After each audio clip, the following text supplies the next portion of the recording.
ঢাকা থেকে খুলনা আসতেছিলাম বাসে। আমার ঠিক সামনের সিট থেকে কান্নার আওয়াজ শুনতে পাচ্ছি। কান্নার আওয়াজ শুনে মনে হলো একটা মেয়ে কান্না করতেছে। পাশের সিটে একজন মধ্যবয়স্ক লোক বসা। আমার মনে একটু সন্দেহ হলো, কেননা টিভি নিউজে মাঝে মাঝে দেখি মেয়ে মানুষকে পাচার করে, রেপ করে, বিক্রি করে ইত্যাদি। আমি একটু ভালো করে কান পেতে শুনতেছিলাম। লোকটি মেয়েটাকে বলতেছে, চুপ কর সেমরি, চুপচাপ বইসা থাক। তোরে আমার আনাই ভুল হয়েছে।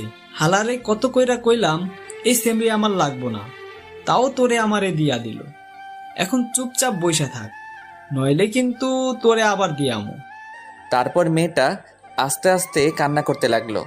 একটু পর লোকটি আবার মেয়েটাকে বলতেছে, ওইনে যাইয়া ভালো মতো কাম করবি, নইলে কিন্তু তোরে ওরা মাইরা ফেলবে।